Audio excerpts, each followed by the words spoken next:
గురు రామభద్రాచార్య రామ జన్మభూమి కేసులో సుప్రీంకోర్టులో వేదాలను ఉదహరిస్తూ రాములల్లా జన్మస్థలాన్ని నిరూపించిన వ్యక్తి. 2 నెలల వయసులో కంటిచూపు కోల్పోయినప్పటికీ 22 భాషలు నేర్చుకున్న గొప్ప దైవంసుడు. కళ్ళు కనిపించకపోయినా 80 పుస్తకాలు రాశాడంటే నమ్మగలరా? దాందేముంది, బ్రెయిలీ లిపితో మేము రాయగలం అంటారేమో. ఆయనకు బ్రెయిలీ లిపి రాదు. రాకుండానే 80 పుస్తకాలు రాశారు. అంతేకాదు, రాములల్లా జన్మభూమి కేసులో సుప్రీంకోర్టులో తన వాంగ్మూలంతో కేసుకు దిశానిర్దేశం చేసిన గురువు రామభద్రాచార్య. ఈయన జీవితం గురించి తెలుసుకుంటే ఆశ్చర్యపోని వ్యక్తి ఉండడు.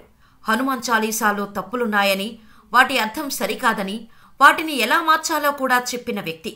ఈయన జీవితంలో ప్రతి ఘట్టం మనల్ని ఎంతగానో ఆశ్చర్యానికి గురిచేస్తుంది.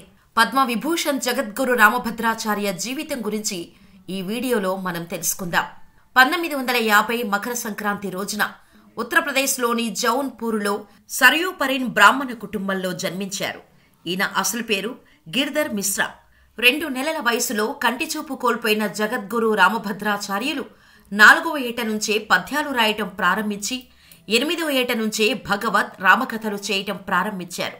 జగద్గురు రామభద్రాచార్య కీర్తనలకు భారత ప్రభుత్వం పద్మవిభూషణ్ పురస్కారంతో సత్కరించింది.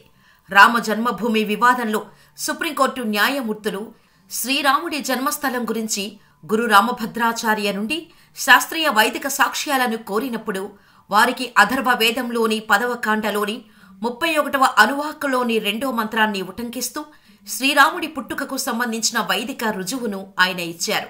ఇది కాకుండా అతను ఋగ్వేదంలోని జమినియా సంహిత ఉదాహరణను కూడా ఇచ్చాడు.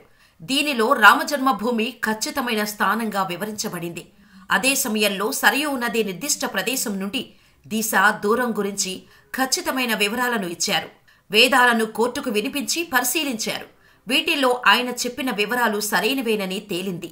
అయోధ్యలో రాముడు జన్మించాడని ప్రూవ్ చేస్తూ 441 సాక్ష్యాధారాలను సమర్పించగా అందులో 437 సాక్ష్యాలను కోర్టు అంగీకరించింది. రామ్ చరిత్ మానస్లో రామ జన్మభూమి గురించి ప్రస్తావన ఉందా అనే ప్రశ్నకు ఆ ప్రస్తావన ఉన్న సెయింట్ తులసీదాస్ చాపాయిని శ్రీ రామభద్రాచార్యులు వివరించారు. వేదాల్లో ఉన్న ఆధారాలు ఏంటనే ప్రశ్నకు సమాధానంగా అథర్వ వేదం 2వ మంత్రం 10వ కాండ 31వ అనువాదం నిదర్శనమని ఆయన కోర్టులో చెప్పారు.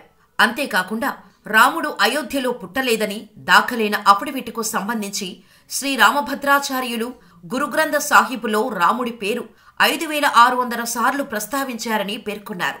శ్రీరామభద్రాచార్యులకు కళ్ళు లేకపోయినా శ్రీరామునిపై ఉన్న భక్తి వల్లే ఆయనకు ఈ సమాచారం తెలుసని చాలామంది భావిస్తారు.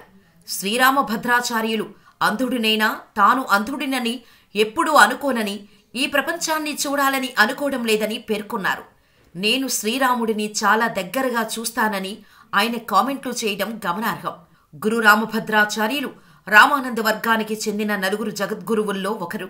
1988 నుంచి ఈ పదవిలో కొనసాగుతున్నారు. ఈయన చిత్రకూట్లోని జగద్గురు రామభద్రాచార్య వికలాంగుల విశ్వవిద్యాలయాన్ని స్థాపించారు. ఈ విశ్వవిద్యాలయానికి జీవితకాల ఛాన్సలర్గా వ్యవహరిస్తున్నారు. సంస్కృతం, హిందీ భాషలలో 4 ఇతిహాసాలను రచించిన ఘనుడు జగద్గురు రామభద్రాచార్యులు తులసీకృత హనుమాన్ చాలీసాలో తప్పులను ఎత్తి చూపారు. వాటిని సరిదిద్దుకోవాలని కూడా చెప్పారు.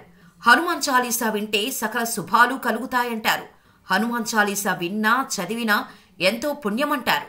చాలా ఇళ్లల్లో హనుమాన్ చాలీసా వినిపిస్తూ ఉంటుంది. అయితే హనుమాన్ చాలీసాలో 4 తప్పులున్నాయని తులసి పీఠాధిపతి జగద్గురువులు రామభద్రాచార్య చెబుతున్నారు. ఎక్కడెక్కడ తప్పులున్నాయో వాటిని ఎలా సరిచేయాలో కూడా ఆయన చెప్పారు. వాస్తవానికి రామభద్రాచార్య హనుమాన్ భక్తులు. నిరంతరం హనుమాన్ పారాయణంలోనే గడుపుతుంటారు. అయితే హనుమాన్ చాలీసాలోని ఒక చరణంలో శంకర్ సువన్ కేసర్ నందన్ అని ఉంది. ఇందులో లోపం ఉందట. దానికి బదులు శంకర్ స్వయం కేసరి నందన్ అయి ఉండాలి. దీనికి కారణం హనుమాన్జీ శంకర్జీ కొడుకు కాదు, ఆయన సొంత రూపమని రామభద్రాచార్య చెబుతున్నారు. హనుమాన్ చాలీసాలోని 27వ అధ్యాయంలో ఏముందంటే సబ్ పర్ రామ్ తపస్వీ రాజా అని ఉంది. అయితే ఇందులో సబ్ పర్ రామ్రాజ్ సిర్ తాజా అని ఉండాలి. ఒక్క పదం తేడాతో చాలీసా అర్థమే మారిపోయిందని జగద్గురువులు అంటున్నారు. అలాగే 32వ శ్లోకంలో రామ్ రసాయన్ తుమ్హారే పాసా సదా రహో రఘుపతికే దాసా అనే చరణంలో తప్పుందంటున్నారు. రామ్ రసాయన్ తుమ్హారే పాసా సాదర్ హో రఘుపతికే దాస్ అంటే ఎప్పుడూ రఘుపతి సేవకుడిగా ఉండు అనే అర్థం వచ్చేలా ఉండాలని రామభద్రాచార్య చెబుతున్నారు. చాలీసాలోని 38వ అధ్యాయంలో జో సద్బార్ పాఠ్ కర్ కోయి అని రాశారు. అంటే ఎవరైతే 100 సార్లు హనుమాన్ చాలీసాను పఠిస్తారో అన్న దాంట్లో తప్పుందంటున్నారు గురువులు. ఇందులో సరైన పదం ఎస్ సద్బార్ పాఠ్ కర్ జోహి అనేది సరైందని రామభద్రాచార్య అభిప్రాయం. 16వ శతాబ్దంలో అక్బర్ హయాంలో తులసీదాస్ హనుమాన్ చాలీసా రాసినట్టు చరిత్ర చెబుతోంది. ఒకరోజు ఆగ్రాలో ఆగిన తులసీదాసును చూడాలని రమ్మన్నాడు అక్బర్. చక్రవర్తి పిలిచినా రాకపోయేసరికి తులసీదాసును గొలుసులతో బంధించి చెరసాలలో పెట్టారు. అప్పుడు తులసీదాస్ శ్రీరాముడు హనుమంతుడిని స్మరిస్తూ రాసినదే హనుమాన్ చాలీసా అని అనేక గ్రంథాలు చెబుతున్నాయి. ఎవరైతే కష్టాల్లో ఉన్నారో వాళ్లు హనుమాన్ చాలీసాను పఠిస్తే వాళ్ల కష్టాలన్నీ తీరిపోతాయని హనుమాన్ చాలీసా చెబుతోంది. అయితే ఇందులో తప్పులున్నాయంటూ ఇప్పుడు తులసీపీఠాధిపతి ప్రస్తావించటంతో హనుమాన్ చాలీసా గురించి చర్చ మొదలైంది. అయితే ఆయన చేసిన వ్యాఖ్యలపై వివాదం చెలరేగింది కూడా. 2007 నవంబర్ నెలలో ఆల్ ఖైదా సభ్యులు రామభద్రాచార్య వెంటనే ఇస్లాంలోకి మారాలని లేకపోతే చంపేస్తానని బెదిరించారు కూడా. ఆ బెదిరింపులకు ఏమాత్రం బెదరకుండా నిలబడ్డారు రామభద్రాచార్యుల వారు.